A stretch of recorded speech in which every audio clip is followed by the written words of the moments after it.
Welcome to my co-living in Portugal house. Let's go check it out.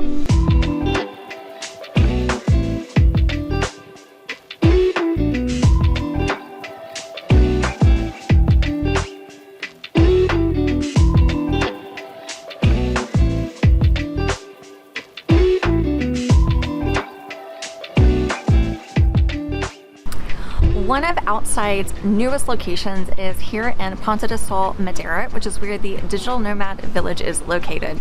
And it just happens to be where I've been living for the last month. So if you've never considered a co-living house or maybe don't fully understand what it is, I'm going to take you on a tour into our building here in a second, just to kind of give you a behind the scenes look of what to expect. But it's a really great way, especially as a solo traveler, to meet other people, have a community built right in, and typically there is really good spaces for you to work and, you know, get a lot of your tasks done while you're there as well. So let's go ahead and check out the brand new Outsite Madeira location.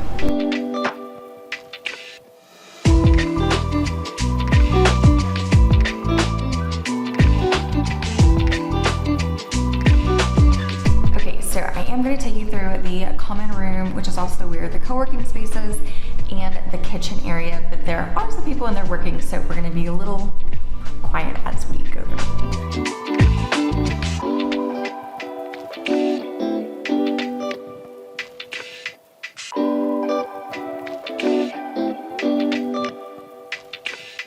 So you have a sink, you have a dishwasher, which is amazing. You have this nice stove for cooking. What are you making? Pasta and tomato sauce. Oh, nice. It's our last day, so it's like whatever everyone has left over at this point. And then all of the Outsite places have these cubbies. They all have your room number on them, so you can just put your food on your little cubby. And of course, recycling options here. Trash, and I'll take you down to the laundry room. Okay, so this is the laundry room.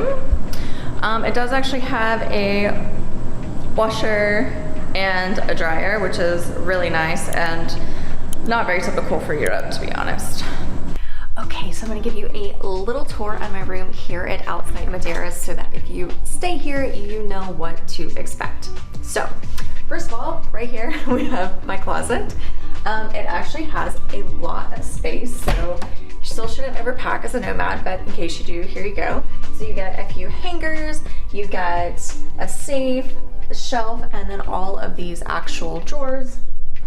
And I just want to point out that this is another reason that I absolutely love packing cubes.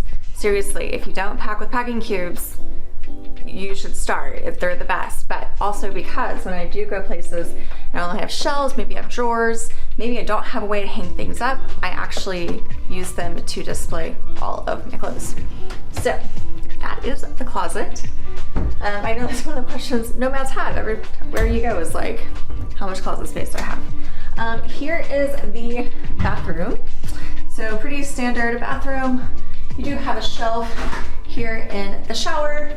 You have a nice sink and places to put your stuff, and then you get towels and things like that. Normal bathroom. They are all en suite, and the Outsite Madeira, there are 15 rooms, and they're all exactly the same. So everyone gets the closet, the ensuite bathroom, and you also get a bed, a desk, and a balcony. Let's go check out the balcony.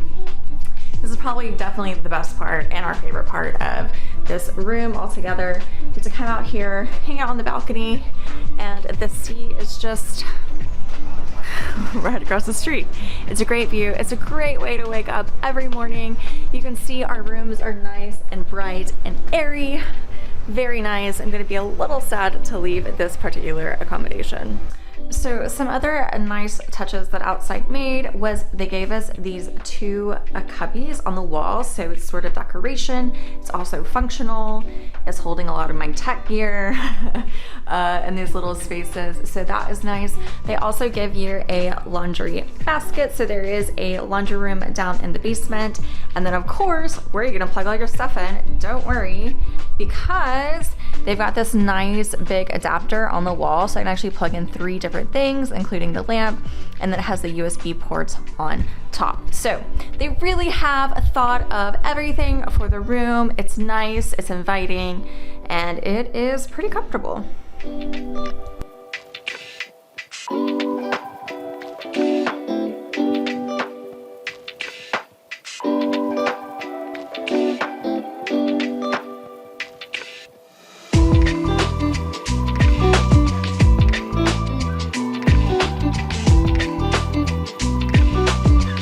If you're not really familiar with Outsite, they are a company that has co-living houses all over the world. So their intention is to find some of the most beautiful, best destinations, create these beautiful, welcoming co-living houses for remote workers. So it gives you a nice, inviting, comfortable space. They make sure that it's work friendly, and you get a built-in community. Now they do work on a membership fee, and so you are not allowed to stay in an Outsite unless you are a member. So definitely check out their website if that's something that you're interested in doing a yearly or even a lifetime membership. And then that gives you access to all of their properties all over the world. And they are continuously opening up new locations, as I mentioned. The Madeira one here in Ponta do Sol is one of their newest destinations. And the huge draw for this one is that it's in the Digital Nomad village, and then it's also right across the street from the ocean. Now, I should say, in Madeira, all the beaches are pebbly beaches. They are not sand beaches. So if you're coming here and you're thinking you're just gonna be laying on the sand every day at the ocean, that is not going to happen. They do have platforms that are sort of built out over onto the pebbles that you can lay on so that you can still enjoy the sea, but even walking into the water is all rocks. So if you do come, I definitely recommend having some water shoes or some sort of shoe that you can walk into the water with. But as I said, all the Outsite locations make their spaces very inviting and good for remote workers. So it has very fast Wi-Fi speeds. Earlier, I ran a speed test and our download was 148 and our upload was 193.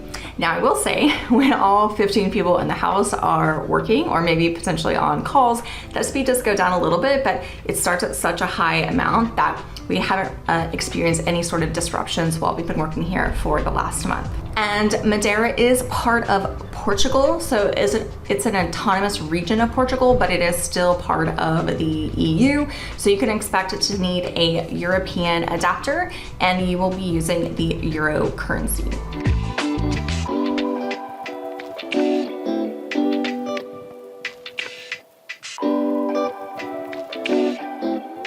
If you are interested in coming to Ponta do Sol, but you're not an Outsite member or the co-living house is just not really your thing, totally fine.